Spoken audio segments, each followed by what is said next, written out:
Bonjour Myriana. Bonjour Cécile. Encore là, encore une fois avec toi pour ce deuxième podcast. Je suis ravie comme d'habitude.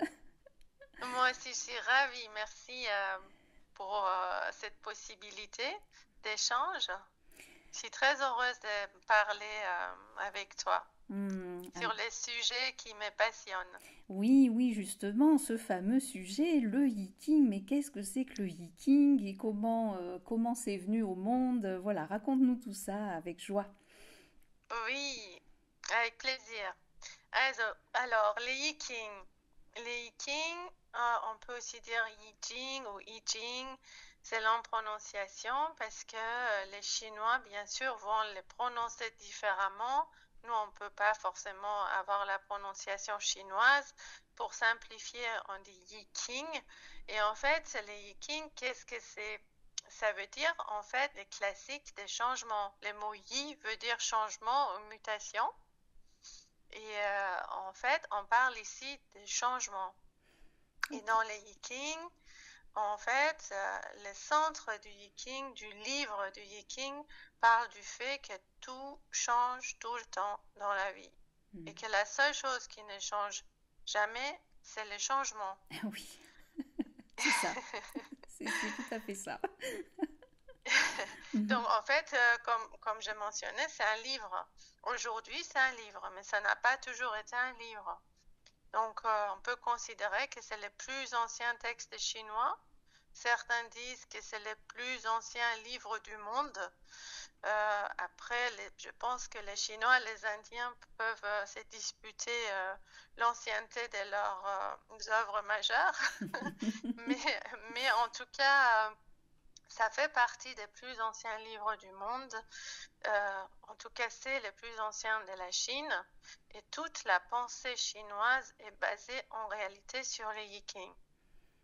Et aujourd'hui, les Vikings, quand on va dans une librairie, par exemple en France, on va dans la partie spiritualité, ésotérisme, il y a toujours des livres du Viking. Donc, on pense depuis vraiment plusieurs dizaines d'années que le Viking est un livre divinatoire, un oracle. Mais en fait, en réalité, c'est beaucoup, beaucoup plus que ça. C'est peut-être pas sur une tradition divinatoire ancienne, mais en réalité, c'est un texte assez énigmatique qui est rempli de sagesse. On peut dire en fait que le Viking est un maître anonyme, parce qu'il y a eu tellement d'érudits, de sages qui ont commenté, ajouté leur explication à ces livres, que c'est devenu vraiment un agglomérat de sagesse, sans jamais être changé en fait dans ses profondeurs. La base profonde du Viking est toujours restée la même, simplement qu'il y a eu différents sages qui sont venus et qui sont venus expliquer et commenter. Hmm. Voilà. Donc il y a si tu veux, j'explique un peu très brièvement l'histoire pour que ça soit pas totalement étrange. Oui, ok. Donc, alors, les Kings, si on veut, étaient tout d'abord vraiment basés sur un rituel. C'était lié au rituel des sacrifices dans les temps très anciens préhistoriques, plus de 5000 ans. Donc, au commencement, c'était une pratique rituelle, on peut dire divinatoire, pour recevoir vraiment des réponses des ancêtres, de l'invisible. Et c'était pratiqué par des chamans. On dit chaman, mais c'est pour simplifier parce que le mot chaman, c'est un mot sibérien. Mais dans toutes les cultures, toutes les tribus un peu partout dans le monde, il y avait des personnes qui étaient un peu ceux qui incarnaient la reliance entre la terre et le ciel, entre la vie et l'invisible, l'existence et l'invisible. Donc pour simplifier, on dit chaman. Et donc à cette époque-là préhistorique, entre 5000 et 6000 ans d'ici, il y avait des chamans qui ont créé, qui faisaient ces sacrifices, qui bah, au départ sacrifiaient des animaux et puis certains historiens disent même qu'il y avait des sacrifices humains, c'est très possible. Et plus tard, ça s'est, comment on peut dire, ça s'est un peu sophistiqué. On a d'abord sacrifié des bœufs, des bovidés, des vaches, puis c'est devenu des tortues. Et en fait, il y a eu d'abord une période assez liée à l'animisme, puis lentement, c'est devenu une période liée à la pensée taoïste. Donc, il y a eu ensuite, les chamans sont devenus plutôt des prêtres taoïstes. Donc, les prêtres taoïstes de l'époque avaient des pratiques chamaniques.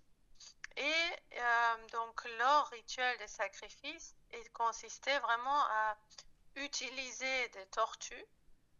La tortue elle-même symbolise vraiment avec sa carapace la terre et les ciels, et on provoquait en fait par des brûlures sur la carapace des fissures sur l'écaille. Et donc ensuite on interprétait la forme de la fissure et on gravait à côté de la fissure un symbole, une image plutôt vraiment symbolique pour avoir la signification gravée sur la carapace. Donc plus tard, ces symboles-là, qui sont vraiment, quand on les regarde, comme des images préhistoriques, très proches de ce qu'on voit parfois dans des grottes préhistoriques. Et en fait, ces symboles sont très importants parce qu'ils sont devenus plus tard des idéogrammes. Et les idéogrammes, c'est vraiment la base de l'écriture chinoise. Aujourd'hui, en Chine, la manière comment on écrit est une manière imagée. Donc, comme si c'était des petites, comment dire, bandes dessinées qu'on combine, des petites images qu'on combine ensemble, et on les appelle idéogrammes. Et ces idéogrammes viennent en grande partie de cette période préhistorique. Et on peut même trouver parfois des symboles qui sont gravés sur des carapaces de tortues d'il y a, par exemple, 4000 ans, qui sont encore aujourd'hui utilisés dans la langue chinoise. Oui. Et puis toi, tu t'es intéressé à tout ça parce que tu as redessiné les idéogrammes, pardon, pas les idéogrammes, les hexagrammes, et puis donc tu t'es vraiment intéressé à cette partie-là où il y avait ces pictogrammes issus des brûlures, il me semble, hein. C'est ça, tout à fait. En fait, à l'époque, j'ai collaboré avec Claude Pipiton qui était en train d'écrire son livre Les Yikings du thérapeute. Et j'ai fait en fait les graphismes de son livre. J'ai dessiné donc toute la roue du Yiking avec ses combinaisons, les hexagrammes, ce qu'on peut nommer pictogrammes, donc les images symboliques issues de carapaces de tortues. Et donc je me suis retrouvée plusieurs mois plongée dans ces symboles. Wow. Donc c'est assez incroyable de découvrir ce langage.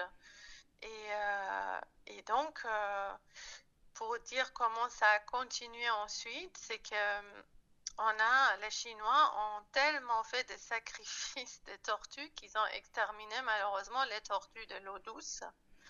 Et en même temps, il y a eu une transition en fait, une transition entre la période des sacrifices et une autre période où une autre méthode se mettait en place, la méthode basée sur des baguettes.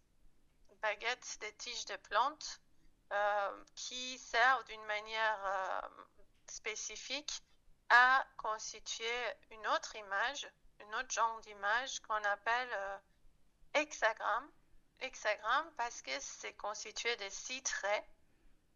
Et les 6 traits sont des traits brisés, des traits continus. Les traits brisés représentent l'énergie yin et les traits continus représentent l'énergie yang. Et la combinaison entre ces énergies, et selon leur emplacement, donne une signification.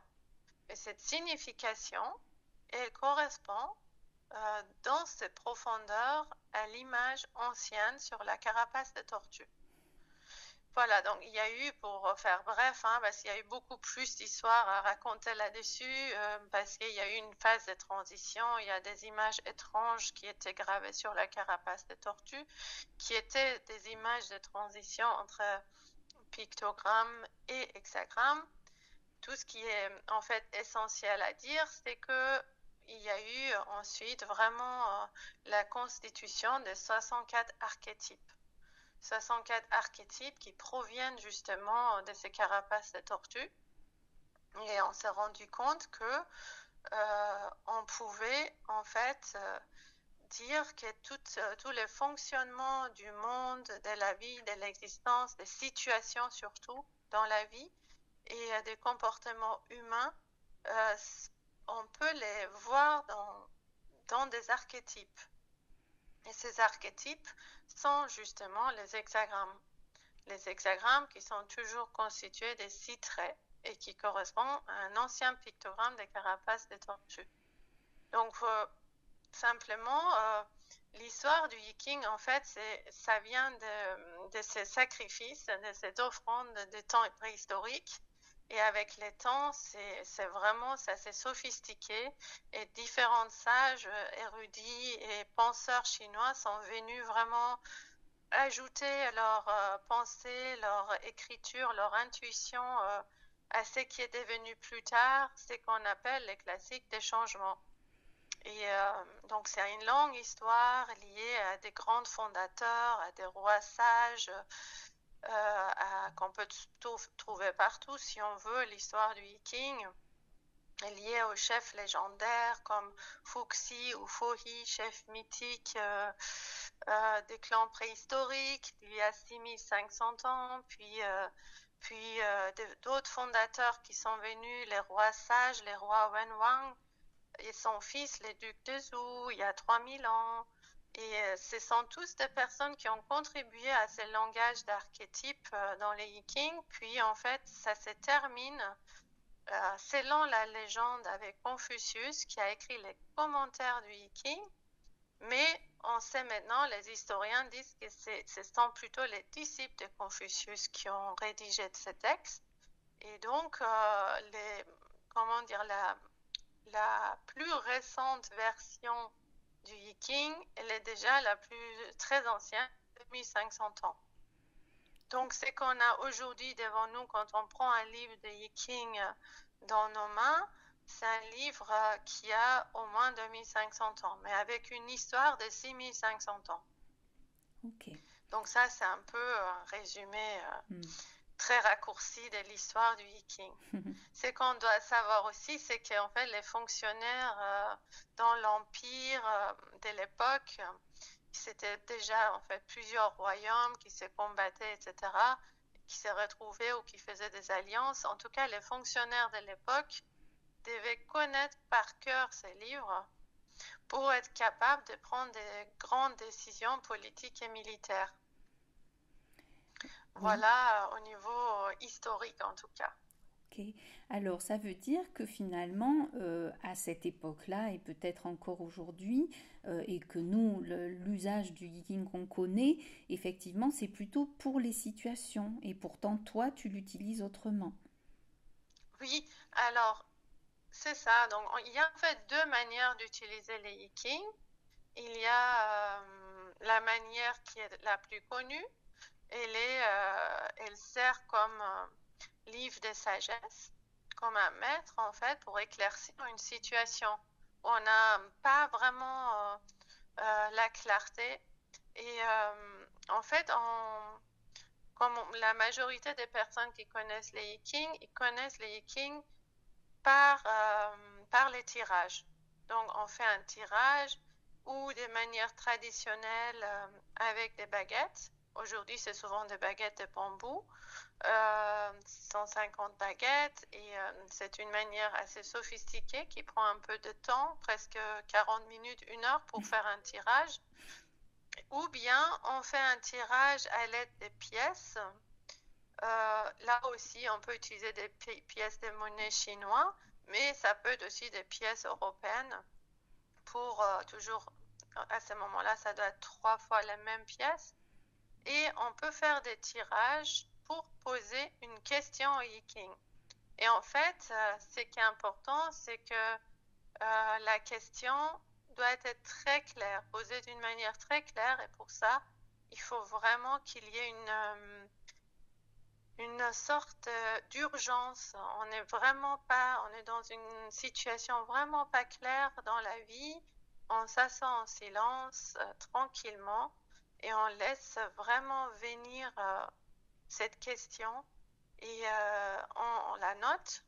Traditionnellement, c'est mieux de la noter sur une feuille et ensuite on commence les tirages tranquillement et on a donc un résultat. On a tiré un hexagramme, on le dessine trait par trait sur la feuille.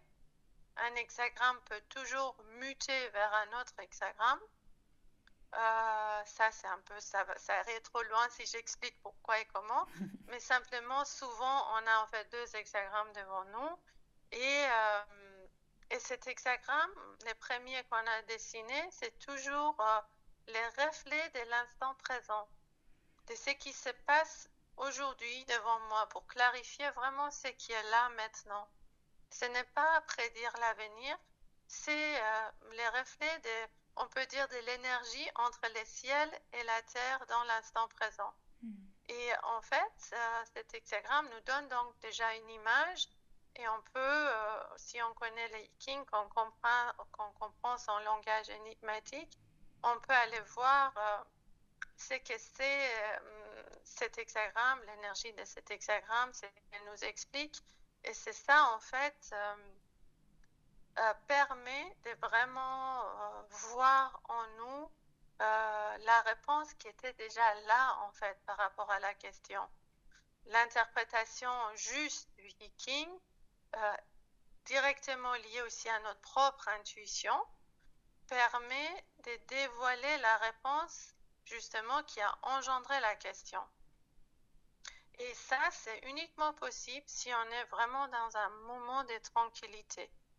Et donc, voilà, ça, c'est cette manière d'utiliser le Yiking. On peut trouver une réponse, une clarification par rapport à une situation avec son potentiel pour plus tard, éventuellement, potentiel de déploiement pour demain, éventuellement. Ça, l'hexagramme de mutation qui est muté.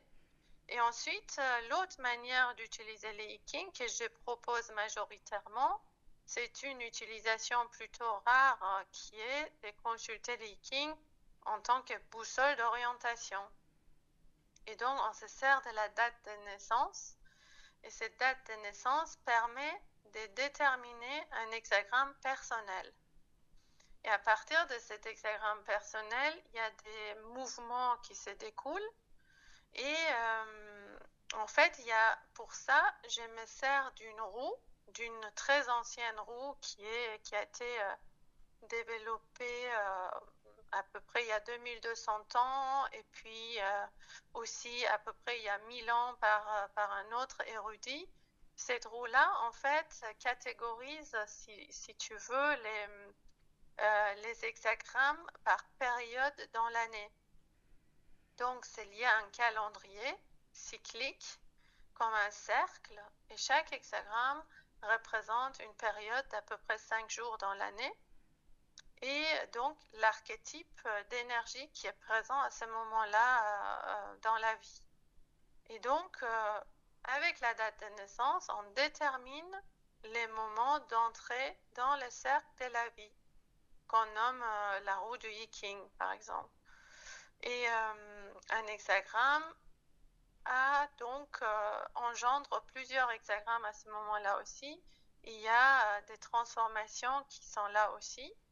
Et ces hexagrammes, l'ensemble de ces hexagrammes constitue la boussole de vie de la personne, qui est vraiment une cartographie assez précise de l'énergie présente au moment de l'entrée dans la roue de la vie. Et donc cette boussole, en fait, permet de comprendre son énergie propre, de voir vraiment, de commencer à regarder son propre fonctionnement d'une manière honnête. Et ça représente vraiment un potentiel de compréhension pour aller vers les milieux justes dans sa vie. Donc voilà, ça c'est les deux manières d'utiliser les Yiking aujourd'hui.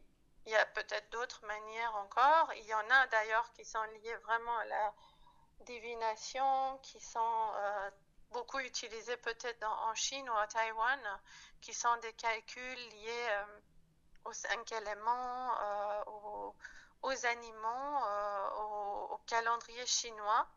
Ça, c'est encore totalement une autre manière de l'utiliser. Ok.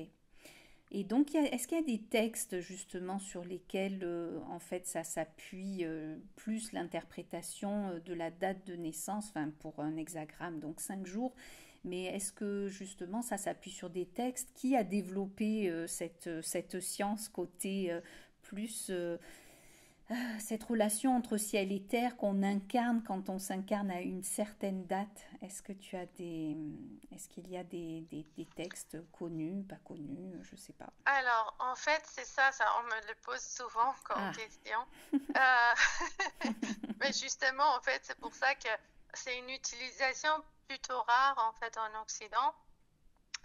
Il y a eu des textes qui ont parlé de la roue et de la constitution de la roue. Il y a eu en France, par exemple, une personne qui a développé son école de médecine chinoise liée à une tradition aussi, à la tradition de la médecine chinoise, mais il l'a élaboré encore à sa manière, avec sa compréhension. C'était Jacques Pialou.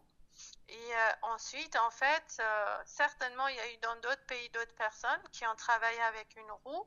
Ici, en France, moi, ma rencontre avec la roue, c'était avec Claude Pipiton, que lui, il avait fait un travail de synthèse, en fait, à travers ses expériences, en rencontrant la roue, je crois, en Suisse. Il a vu cette roue, je crois, quelque part en Suisse, puis il était en Mongolie.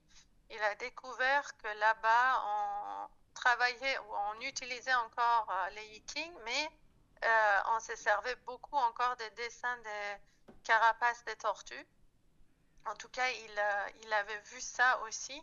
Donc, quand il m'avait demandé de dessiner la roue, c'était pour synthétiser en fait les dates de naissance, les hexagrammes avec les pictogrammes, mais aussi avec des éléments de la médecine chinoise et des points d'acupuncture liés au travail de Jacques Pialou. Donc, il y avait plusieurs choses qui ont été combinées dans la roue. Et c'est ça qui a créé ensuite son livre Yiking du thérapeute. Donc il y a ce livre Yiking du thérapeute. Et en fait, malheureusement, entre-temps, Claude Pipiton est décédé. Et il y a eu, par rapport à la roue, il y a eu certains changements liés à la médecine chinoise. Donc de mon côté, j'ai fait tout un travail d'exploration et d'amélioration de la roue. Donc, j'ai les changé et simplifié, amélioré aussi par rapport à certains pictogrammes chinois des carapaces des tortues. Et donc, la roue telle que je m'en sers aujourd'hui, elle n'existait pas dans un livre. Elle est très proche de la roue que j'avais dessinée pour le livre de Claude Pipiton, mais elle est déjà changée, donc elle n'est plus dans un livre. Et donc, les seuls livres, à ma connaissance, il y en a eu d'autres, mais ils sont épuisés, ces livres. Quand on cherche, on trouve quand même des Yikings liés à la date de naissance. Mais il y a 2, 3 livres, mais ils sont tous épuisés. Ils ont été écrits dans les années 70, 80, parfois 90. Et donc, les livres les plus récents liés à la boussole de cette manière-là, avec la roue, en français, c'est les livres des Yikings du thérapeute de Claude Pipiton. Mais lui, en fait, il avait écrit ces livres comme un manuel pour vraiment aider les personnes d'une manière très rapide de voir vraiment, surtout les thérapeutes, de poser la question juste à la personne par rapport à leur problématique. oui, parce que finalement, l'hexagramme de naissance donnait la problématique de base.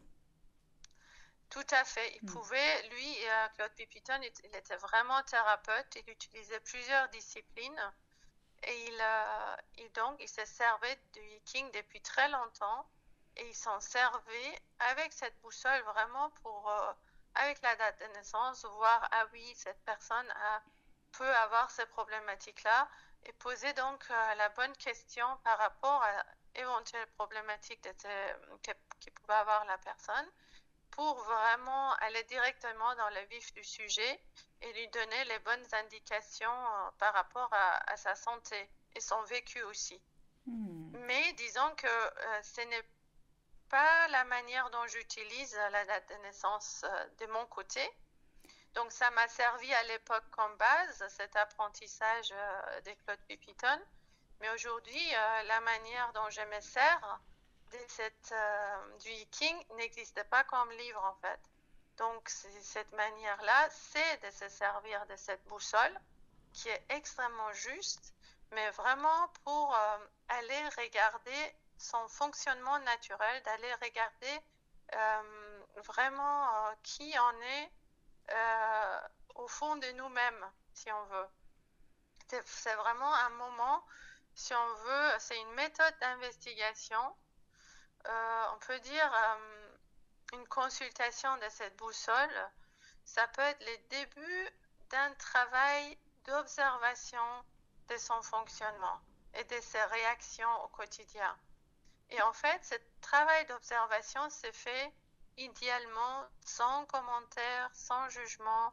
C'est vraiment arriver à vraiment de s'aimer une graine en soi qui amène vers un élan de se regarder.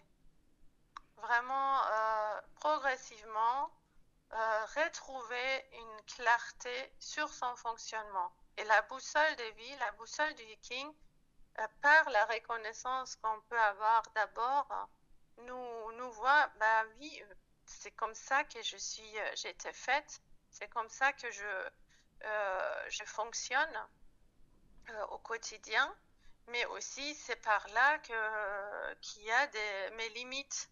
Et on regarde vraiment surtout avec sincérité ces limites. Qu'est-ce qui m'empêche de circuler librement dans la vie? C'est ça en fait, si on peut parler d'un but, c'est le but de la boussole. C'est de faire vraiment un retour imparable sur soi et de se rendre disponible à ce que la boussole essaie de nous faire voir, si on peut parler d'essayer, d'aller vraiment d'arriver à un travail d'observation de soi. Oui, une méthode vraiment de connaissance de soi par rapport à ce que nous donne l'hexagramme comme indication, notre hexagramme de naissance. Exactement, notre hexagramme de naissance et les archétypes se développent à partir de l'hexagramme de naissance. Parce que il ne faut pas oublier qu'on a une roue devant nous qui est comme une boussole. Et l'hexagramme de naissance, c'est le moment d'entrer dans la roue. Et en face, dans la roue, se trouve un autre hexagramme qui est l'opposé exact. Et en même temps, les complémentaires exacts de cet hexagramme. Et cet archétype qui est en face représente souvent ce qui est le plus difficile pour nous de regarder. Et en fait, si tu veux, je t'explique un peu comment ça se passe lors d'une consultation. Oui, oui, justement, hein. Enfin Ça voilà, parce permet que de mieux comprendre. tout à Oui, fait, tout à fait. Je crois que vraiment ton explication induisait la question de comment se passe une consultation avec toi.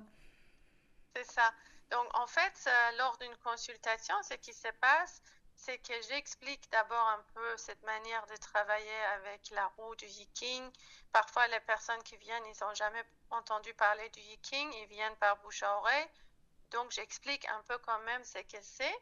Et ensuite, je laisse un moment vraiment tranquille des paroles à la personne. La personne peut partager son vécu, ses problématiques, ses questionnements, éventuellement ses difficultés dans la vie qui peuvent être relationnelles, professionnelles, familiales.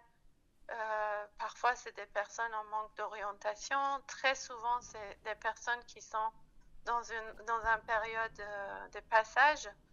Ça peut être quelqu'un qui est en train de terminer l'école, mais qui ne sait pas vers quelle orientation se diriger. Ça peut être des personnes qui sont juste au bord du burn-out ou qui ont vécu des burn-out.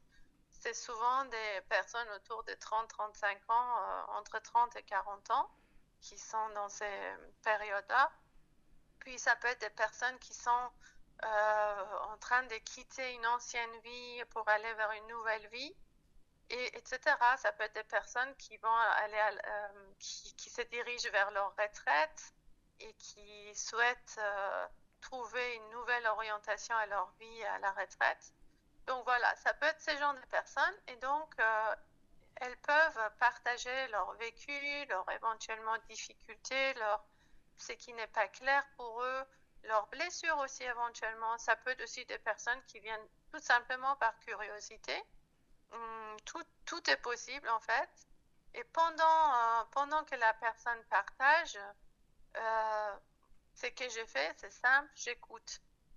Et donc, cette écoute, c'est plutôt, on peut dire, c'est comme si je devenais un espace d'écoute et je laisse vraiment venir ce qui est dit, la couleur de ce qui est partagé, mais aussi des non-dits, parce qu'on peut sentir le non-dit, éventuellement des nœuds, des émotions, les besoins aussi, qui ne s'expriment pas forcément toujours.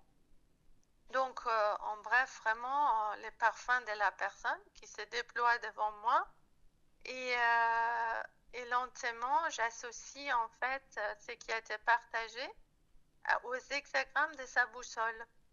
Et il y a un pont qui se fait entre ce que je puis reconnaître intuitivement dans l'écoute et les éléments de la boussole. Et ça crée vraiment une image de l'ensemble. Et je peux éventuellement poser des questions si des choses n'ont pas été dites ou qui ne sont pas suffisamment claires. Et toujours, bien sûr, dans le respect absolu de ce qui est ce que la personne souhaite partager ou non. Et à ce moment-là, donc, quand la personne se sent prête, j'explique la boussole, mais toujours avec les éléments de partage de la personne.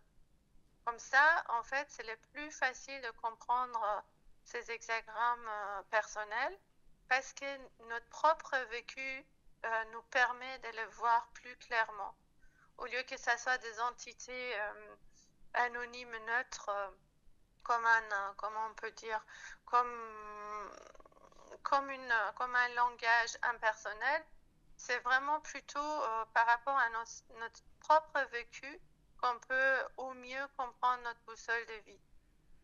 Et donc, dans ces moments d'explication, il y a souvent une forme de reconnaissance. La personne se reconnaît, c'est comme si c'était un miroir, et la personne se reconnaît dans ce miroir. C'est un moment vraiment de découverte ou de confirmation ou simplement de reconnaissance de ce qu'on avait un peu oublié. Et en même temps, bien sûr, il y a tellement d'informations pendant la consultation que la personne, bien sûr, a assez d'espace pour prendre quelques notes si nécessaire et peut aussi enregistrer pour plus tard, pour écouter plus tard la séance. Elle peut aussi se laisser simplement imprégner par ce qui a été dit. Et donc, voilà, je mentionne ça parce que plusieurs fois on m'avait dit que c'était important d'avoir retrouvé des notes plusieurs années plus tard, que c'était les bons moments. Donc parfois, ça peut vraiment servir.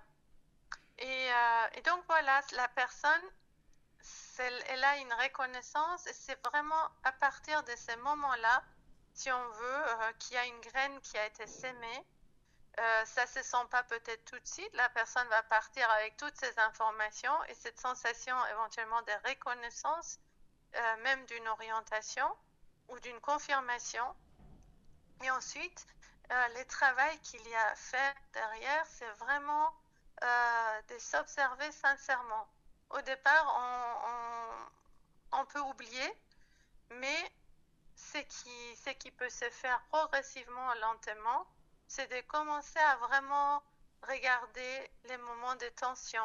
Est-ce qu'aujourd'hui, dans telle situation typique de ma vie, j'ai encore répété une telle réaction? Et cette réaction est vraiment quelque chose de très récurrent dans ma boussole, par exemple, ou qui se trouve lié à une énergie, une difficulté qui est représentée dans mon hexagramme opposé, par exemple. Donc en fait, la boussole, c'est juste une cartographie pour aider de se rappeler au quotidien en quoi je réagis. Quand est-ce que je réagis? Quand est-ce que je deviens triste? Quand tout d'un coup une peur remonte?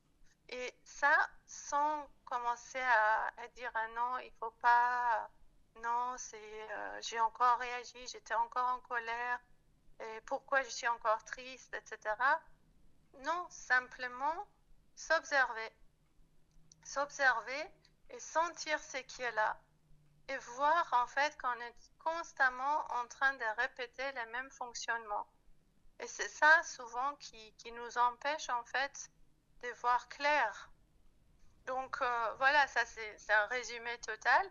Mais après, les personnes peuvent me réconsulter, c'est arrivé plusieurs fois, pour quand on se retrouve dans une situation vraiment encore compliquée de sa vie, c'est possible de ne pas toujours ne pas voir clair avec la boussole. On a compris la boussole, mais on peut ne pas voir très clairement en quoi elle peut me servir maintenant aujourd'hui dans cette situation-là, parce que la situation peut être tellement douloureuse qu'on n'arrive plus à voir clair en fait. Donc on peut venir refaire éventuellement une consultation et à la lumière de cette boussole décortiquer la situation et de voir, ah oui, là il y a eu encore cette répétition-là, il y a eu encore cette réaction-là, etc.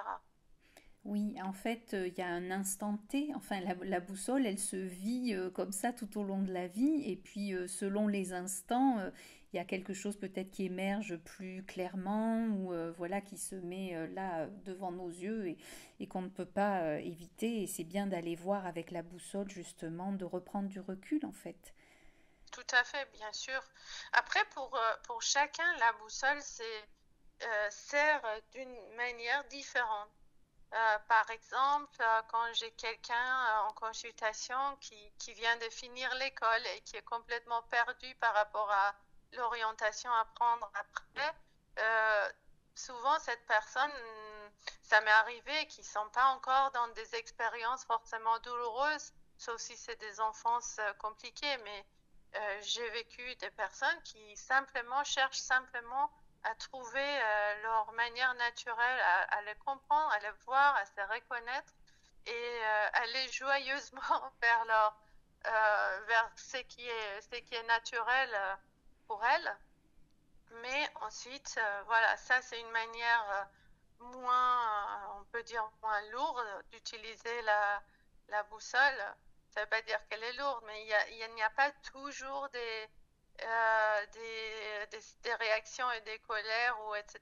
observées. Ça peut vraiment servir aussi à des jeunes personnes qui n'ont pas encore beaucoup d'expérience.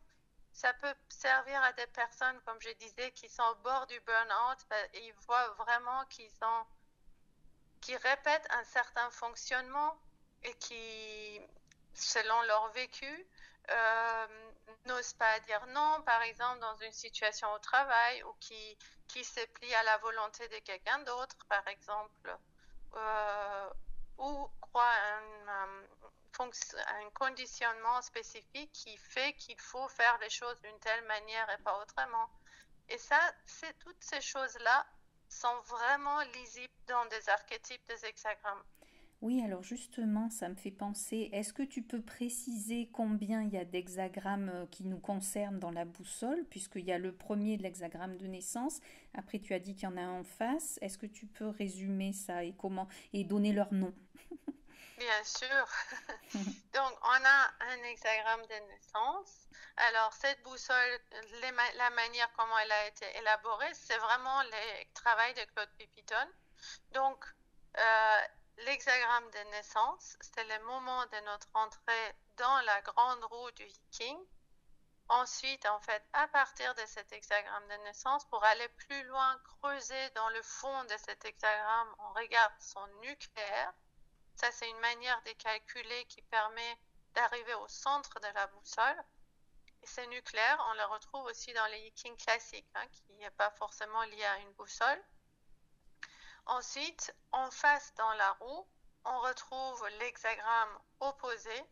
Donc, dans notre boussole, en face, il y a l'hexagramme qui peut représenter une difficulté, une épreuve, une manière d'être qu'on rejette aussi, ou quelque chose qu'on ne souhaite pas regarder, ou bien quelque chose qui peut être lié à une blessure dans le passé, ou bien pour certains, ça a été parfaitement intégré et vu.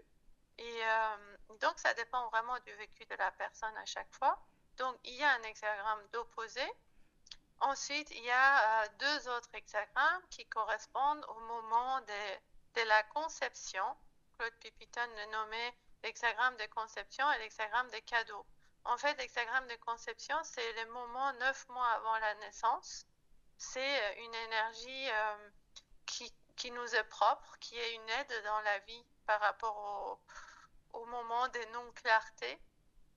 Et à un moment donné aussi, quand tout va bien, on a tous des moments de tranquillité, des moments d'harmonie. Il y a un résultat qui s'affiche, on le nomme l'hexagramme du cadeau. Pour Claude Pipitone, c'était les cadeaux qu'on reçoit de la vie. C'est simplement cette énergie-là représente, c'est pour moi comme une promesse d'accomplissement, si on veut. Ce sont deux hexagrammes, la conception et les cadeaux, qui sont vraiment des hexagrammes qui représentent un peu la joie dans la boussole. Et l'essentiel de la boussole se fait vraiment avec les trois. L'essentiel du travail surtout, c'est la naissance, le nucléaire et l'opposé. Ensuite, j'observais souvent que l'hexagramme d'aide, l'hexagramme de la conception, était très très souvent lié aux activités de la personne. Les personnes qui aimaient leurs activités, qui étaient naturellement entrées dans une activité même professionnelle, c'était souvent lié à leur hexagramme de conception. Après, ce n'est pas toujours généralisé, mais c'est quelque chose qui est récurrent. Voilà, donc on a très souvent, la majorité du temps, 5 hexagrammes dans sa boussole.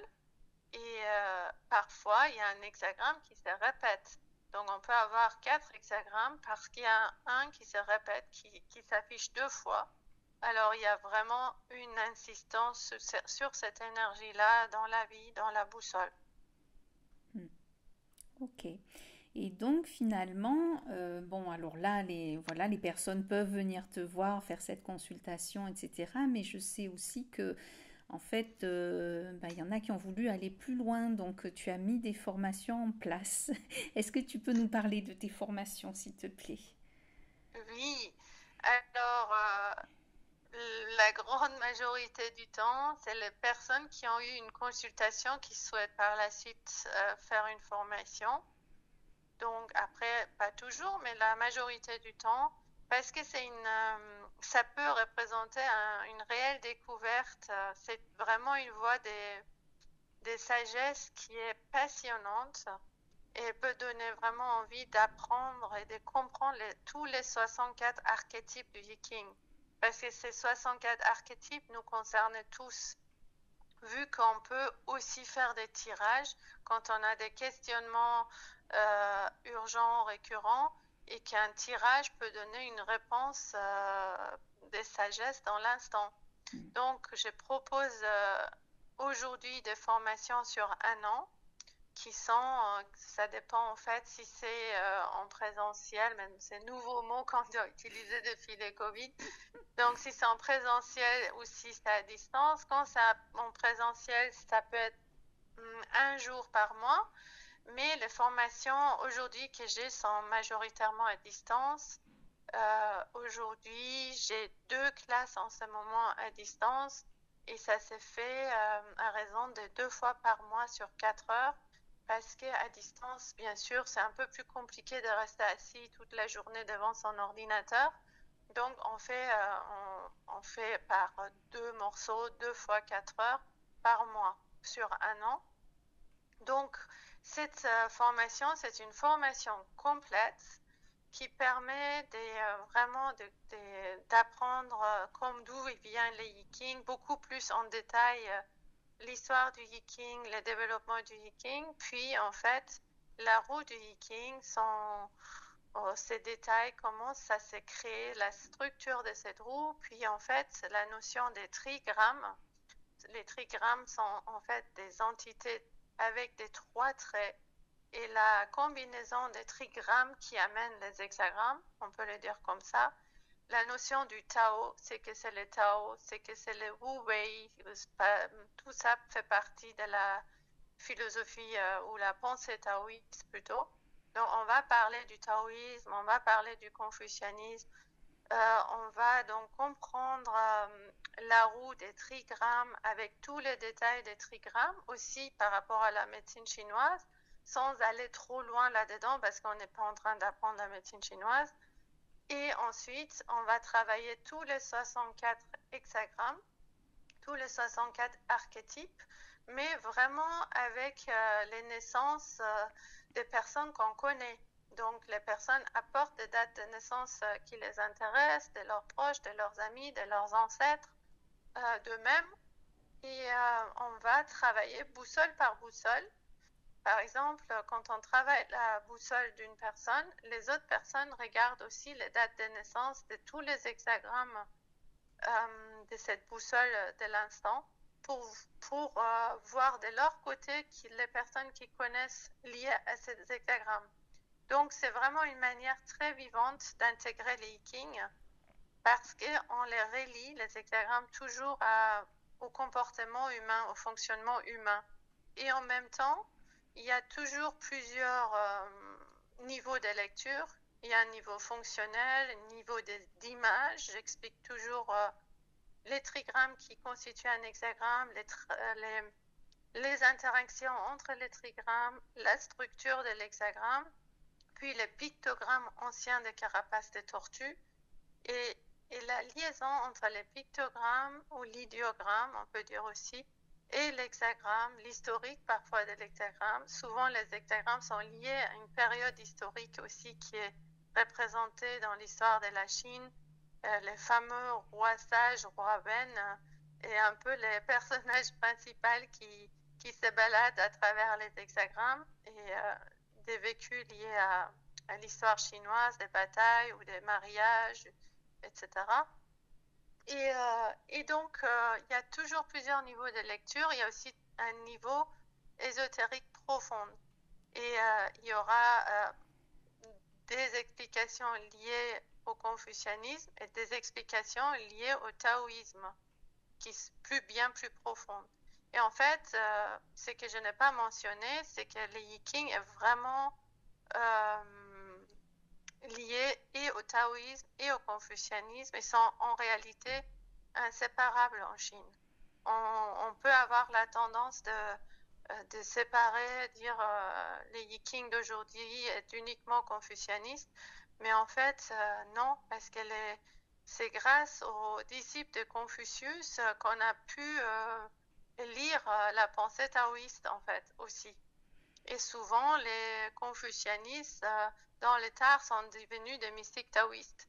Donc c'est étroitement lié et les Yiking par là aussi étroitement liés aux deux orientations, formulations chinoises. Il y a bien sûr aussi des éléments bouddhistes parfois qui traversent les Yiking et nous allons nous servir vraiment des différents textes qui peuvent nous faire comprendre en profondeur chaque archétype. Il peut y avoir des citations de Confucius, des citations de Lao Tzu, de Chuang Tzu, de Wang Pi, des citations chrétiennes, mystiques chrétiennes. Il peut y avoir des explications, mais venant des maîtres Eckhart ou des Rumi, des grands soufis comme Ibn Arabi, qui peuvent nous faire comprendre un archétype. Voilà, donc ça, c'est assez riche et ça nous permet, malgré que c'est un travail sur la boussole et sur la roue du King, ça permet par la suite aussi de mieux comprendre les tirages qu'on fait. Si on fait des tirages, on peut par la pratique commencer à voir tout de suite l'archétype de la réponse qui est devant nous. Voilà. Super, merci, merci. Oui, je trouve que, en fait, enfin, c'est presque, c'est un enseignement vivant parce que finalement, il y a, ok, un archétype, mais comment ça s'exprime chez chacun, c'est tellement différent que c'est d'une richesse infinie, en fait, et on apprend tout le temps. Absolument, on apprend tout le temps et je dois dire, le hiking a vraiment un puits sans fin. Je dis souvent aux élèves présentes, vous êtes tombés dans ce puits et vous n'allez plus en sortir parce que c'est tellement passionnant. On découvre, on découvre, on découvre, c'est infini. Et je vois moi-même que je découvre et découvre, je continue à découvrir en permanence et par des révélations et par les personnes et leur partage. J'ai dit souvent aussi, vraiment, les consultations, les personnes m'apprennent le hiking. Tout d'un coup, il y a un autre aspect encore qui se dévoile, qui était exactement lié à cet archétype. Et oui, c'est Donc, ça. le hiking est vraiment, vraiment vivant, Mm. plus que jamais en réalité. Oui, oui, oui, je comprends bien. Oui, oui, oui, oui, ben c'est vraiment. Alors justement, je me dis finalement, toi, tu as cette passion du hiking et qui est, enfin, un puits sans fond et un apprentissage sans fin. Et tu as C'est aussi ça? le yoga du Cachemire. Et alors, est-ce que tu peux un Oui. peu nous expliquer le yoga du Cachemire? Et puis peut-être, moi j'aimerais savoir, est-ce que tu fais des liens justement entre le hiking et le yoga du Cachemire? Mais d'abord, dis-nous comment ça se... C'est quoi le yoga du Cachemire? Alors, oui, avec plaisir. Oui, j'ai fait des liens, bien sûr. Ah, Donc, parce que tous les deux sont liés à des grandes traditions. Le hiking est lié à la tradition taoïste. Le yoga du Cachemire est lié à la tradition du shivaïsme du Cachemire. Ça s'inscrit vraiment dans la tradition de tantrique, qui était une tradition très très vivante au Moyen Âge au Cachemire. Et c'est basé sur des textes qu'on peut encore lire aujourd'hui, des grands textes du Cachemire qu'on retrouve aussi parfois dans le bouddhisme, très, très proche de certains textes bouddhistes. Donc en fait, c'est une pratique qui se distingue de ce qu'on peut connaître aujourd'hui en Occident par rapport au yoga qu'on rencontre. Il y a différents yogas qui sont très très courants. Et ce qui est différent, c'est qu'ici, dans cette pratique-là, on est sans but. On est dans une exploration sans but. Et on explore vraiment nos sensations sans commentaire. Même si on passe par des poses, par des postures, des asanas et des mouvements qui sont quasiment les mêmes que dans les hatha yoga qu'on connaît en Occident, et des micro-mouvements parfois un peu pour préparer aux postures. Les travaux qu'on fait, c'est vraiment un travail d'observation, d'écoute des sensations corporelles pour prendre conscience de nos limites, de nos restrictions et pour voir ce qui nous empêche en fait, ce qui empêche les corps de fonctionner librement. Il y a aussi bien sûr un travail de souffle par rapport à ça, un travail de souffle qui accompagne le mouvement et un travail des souffles tranquillement dans l'assise, parfois allongé aussi, ça dépend des situations. Mais ce dont il s'agit ici en fait, c'est d'entrer dans la tactilité du corps pour devenir vraiment disponible à nos tensions. Et pas chercher à se détendre, mais chercher à vraiment à laisser de l'espace à cette tension qui peut se manifester dans notre écoute. Et par cette écoute, il y a un lâcher-prise graduel qui peut se faire, des résistances, des ces tensions. On n'ajoute plus des commentaires psychologiques en fait à une tension, à une douleur, même psychologique. Et lentement, progressivement, on peut arriver à un apaisement, à, à vraiment un instant de tranquillité, même une sensation de vibration, de dilatation, d'expansion dans l'espace, de non-séparation avec l'espace qui nous entoure, notre environnement. Et c'est ça qui pointe vraiment vers ce silence profond qui peut nous habiter, que nous sommes en réalité. Donc, c'est une pratique qui est sans attente, sans volition. On ne cherche pas à progresser, à avoir un résultat, à s'améliorer, à devenir plus musclé, plus beau ou plus souple. On n'a pas besoin d'être spécialement souple pour pratiquer le yoga du Cachemire. Et en même temps, bien sûr, ça peut être parfois l'effet secondaire de devenir un peu plus souple, voire bien plus souple ou plus musclé, mais ce n'est pas du tout le but, si on veut. Et pendant la pratique, on ne va pas regarder ce que fait notre voisin, on ne va pas se comparer à l'autre, oh là là, il sait faire ça et moi je ne sais pas faire ça. On n'est pas du tout là-dedans. On est vraiment la majorité du temps les yeux fermés, sauf dans certaines postures debout. Donc, on est dans l'écoute totalement ouvert, sans volition, sans intention d'arriver quelque part. On laisse venir déjà ce qui est là. Et tous les sens sont impliqués. Ce n'est pas juste l'écoute avec les oreilles, hein. C'est vraiment tous les sens sont impliqués dans cette réceptivité. Et donc, en fait, on se rend compte par là, surtout au début de la pratique, que notre corps est devenu un agglomérat de défenses, en fait. Parfois aussi des douleurs, des tensions, des contractions. Donc, les corps, en tant que vraiment voilà l'image qu'on se fait de soi-même. Donc parfois on a des suggestions pendant la pratique de laisser couler les visages qui font au soleil comme du chocolat, ou projeter les visages 2 mètres devant soi, tout simplement. Il peut y avoir des suggestions de ces gens-là aussi pendant la pratique. Mais en fait, vraiment, l'essence de la pratique, c'est l'écoute non conditionnée. Donc d'abord, on peut bien sûr être à l'écoute de nos tensions. On perçoit nos tensions et on devient de plus en plus conscient de ce qui est là. Et cette tension peut vraiment dissoudre lentement dans cette écoute. Et on va aller vers une posture, on va commencer les mouvements suggérés. Et quand on revient, il y a aussi le retour qui est très important. On va pas revenir rapidement de la posture dans laquelle on était installé. On va laisser le temps au retour. Et on se rend compte que pendant ce retour, des choses se font, des choses circulent dans le corps. Et après le retour de la posture, on laisse faire.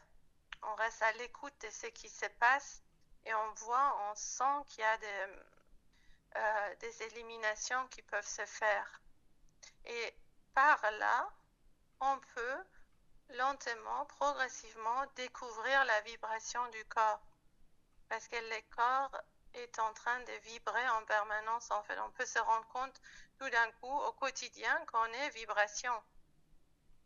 Donc voilà, j'espère que Oui, oui, je oui, moi l'ai ça me semble, expliqué. oui, oui, ça me semble très clair. Bon, on peut, enfin, on aura compris, hein, bien sûr, que c'est un yoga dans la lenteur, dans vraiment l'introspection, en fait, de ce qui se passe dans notre corps, de ressenti, et que justement, ça peut aussi déboucher sur ben, quelque chose de beaucoup plus grand.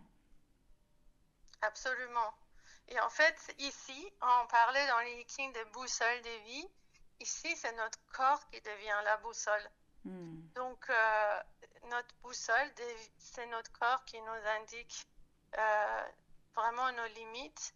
Et c'est par les corps et par l'écoute corporelle qu'on peut arriver lentement, lentement, lentement à éliminer, à libérer les tensions. Et aussi, c'est une pratique qui permet, qui n'est pas juste je vais m'asseoir dans un cours et après je me sens mieux et je m'en vais à travailler, etc. C'est vraiment une pratique qui a son extension, qui se transpose à la vie quotidienne. Donc, ce n'est pas juste regarder la limite des mains hanches droites, mais je regarde aussi les limites de mes fonctionnements. C'est ça aussi les points communs qu'il peut y avoir avec la proposition que j'ai faite pendant la consultation Iking. C'est vraiment d'aller voir les moments de tension au quotidien, tension psychologique, qui, bien sûr, transcrit dans le yoga, on crée aussi des tensions corporelles. Peut-être que ça fait 20 ans que je tiens mes épaules, par exemple, par peur d'une situation vécue il y a 20 ans. Ou j'ai développé une défense qui fait que j'ai su tout le temps les épaules tendues et je m'en rends même plus compte. Donc, c'est étroitement lié en fait, ce travail d'observation de soi au quotidien euh, par aussi la reconnaissance de sa boussole et en même temps, c'est un travail d'observation de soi qui peut commencer dans la pratique de yoga. Donc, on est en train de s'observer dans cette pratique et ça ne s'arrête pas après la pratique. On continue le yoga au quotidien à s'observer, à regarder nos limites, à regarder nos réactions, à se rendre compte de nos défenses dans chaque situation, des peurs qui remontent, des, des résistances qu'on a à chaque fois qu'on dit non par rapport à une situation où on est contre quelque chose. C'est vraiment un moment propice de regarder ce qui se passe là exactement. Et si on n'était pas tout à fait présent à se rendre compte sur l'instant, on peut toujours a posteriori se rendre compte de ces moments où on était contre ou qu'on a vécu une peur ou qu'il y a quelque chose qui s'est présenté et voir, sentir dans notre corps exactement ce qui se passe quand on se donne à cette sensation de tension, des limites et laisser faire vraiment cette sensation euh, dans certaines parties du corps. Exactement comme on fait pendant la pratique du yoga. Oui, parce que finalement, les deux méthodes invitent à voir ce qui est, à vraiment observer nos limitations, hein, ce qui est proposé, mais que bon, on peut résister à ce qui est proposé, Ah autant bah par oui, bien l'esprit sûr. que par le corps, Tout à fait. et finalement donc arriver au lâcher prise. Mais est-ce que toi, plus précisément, bah, par exemple, entre toi, ta boussole à toi et quand tu fais du yoga, est-ce qu'il y a des choses que tu relis? Alors, moi, je me rends compte qu'il n'y a pas vraiment de séparation. Pour moi, c'est que le yiking est profondément lié à la tradition taoïste. La, la notion du Wu Wei, ce qu'on traduit par non-agir, ce qui veut dire qu'on fait tout selon la situation. C'est que la situation demande, que c'est que la situation impose dans l'instant, c'est exactement ça ce que je veux faire. Si la situation me demande, je sais pas, d'amener mon enfant à l'école, la situation me demande de me coucher et dormir parce que je suis trop fatiguée, simplement simplifier sa vie en étant le plus possible à l'écoute de la situation et en action s'impose par la situation. Et en fait, ce non-agir dont on parle dans le taoïsme, c'est d'être adapté à tout moment, à chaque instant, à chaque situation. Et les archétypes du Yiking, en fait, nous apprennent à reconnaître ces vagues de situations. Chaque vague de la vie, ça peut être vu comme une forme d'archétype. Et l'apprentissage, si on peut le dire comme ça, est d'apprendre à surfer au mieux possible avec chaque vague de la vie, avec chaque vague de changement, puisqu'on parle du livre de changement qui décrit la nature du changement. Et en fait, ici, dans la tradition cachemirienne, elle est très proche pour moi de la tradition taoïste. Ici aussi, on devient vraiment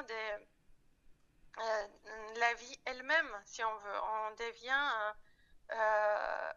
On s'abandonne totalement à ce qui est là, dans l'instant, dans la vie. Et si, ici et maintenant, bien sûr, dans mon travail, il y a une difficulté et je sens cette limite en moi-même, je me donne à ce ressenti-là aussi. Ça ne veut pas dire qu'il faut, comment dire, si je dois, par exemple, démissionner, ne pas démissionner. Ça ne veut pas dire ça du tout. Ça veut dire vraiment de devenir totalement présent à notre propre vie, à nos ressentis, à ce qui est vraiment là dans chaque situation et de répondre de manière la plus adéquate possible à la situation. C'est ça en réalité ce qui est, si on veut, les buts de cette pratique, si on peut parler de buts. Oui. Donc, si tu veux, il y a une vraiment très belle citation de Jean Klein. J'ai oublié de mentionner que c'est Jean Klein, c'est cet homme incroyable qui a amené cette pratique dans les années 60-70 en Occident. Et qu'aujourd'hui encore, Éric Barret transmet cette tradition ici en France et en Europe. Et donc, en fait, il y a vraiment des ouvrages absolument magnifiques à lire des deux, de Jean Klein et d'Éric Barret. Et il y a une très, très belle citation de Jean Klein qui serait beau à mentionner ici, si c'est OK dans Bien ce sûr, contexte-là. bien sûr. Donc, Jean Klein disait en fait, je vais les lire.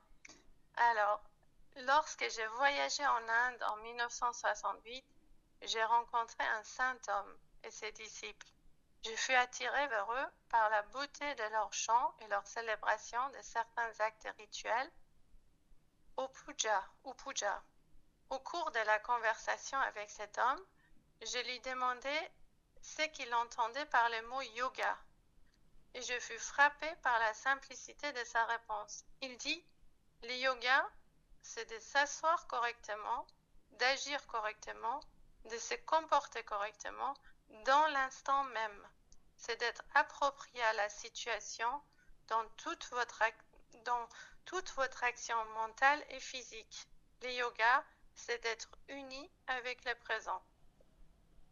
Donc ça pour moi, ça montre vraiment les points communs entre les deux pratiques.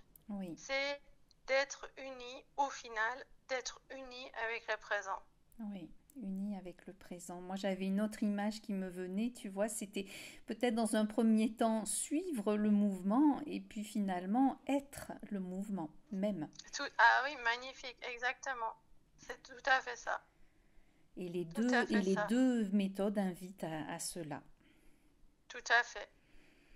Et les deux Merci. sont, en fait, quelque part, il y a une boussole, il y a toujours une boussole. Et ici, dans la pratique cachemirienne, c'est notre corps qui C'est est le notre corps. boussole. Tout à fait. Tout à fait. Mais on essaie bien de parvenir au même résultat, en fait, hein. Mm. Mm, tout à fait, tout à fait. Il Merci, y a Myriana. Oui, tu as encore, vas-y. Oui, j'aimerais bien citer quand Dis-moi. même aussi Eric Barret si j'ai Bah encore un oui, peu de bah temps bien parce que sûr, c'est bien sûr. tellement magnifique et on pourrait dire tellement de belles citations de lui, mais je vais faire très court, je vais faire une toute petite citation qui vient d'Eric Barret. Alors il dit, pratiquez patiemment avec ardeur comme si c'était la dernière fois, avec émerveillement comme si c'était la première fois, sans mémoire ni espoir, dans cette présence libre d'accumulation et de réalisation, gît les secrets du yoga. Hmm, waouh, quel beau mot de fin. Merci, Myriana. Merci à Là, toi je crois qu'il a tout aussi. dit, hein. Vraiment, on a tout compris. Oui, parfois on peut dire les choses plus simplement quand même, hein. Oui, oui, mais les images, émerveillement, la fin, enfin, tu vois, oui, oui, c'est vraiment, c'est très, très beau. Merci, merci. Merci à toi. Je te remercie Merci vraiment pour Soul beaucoup. Éphéméris de nous avoir donné envie, donné goût du Yiking en tant que boussole de vie et yoga et le yoga du Cachemire aussi en tant que pratique Merci, du corps. merci de tout cœur aussi Hmm. pour cet espace de partage. Ça marche.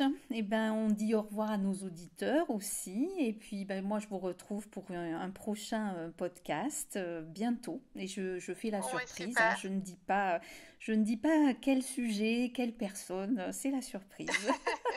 super. Au revoir, Myriana. Au revoir, merci. Merci à toi. Merci, au revoir.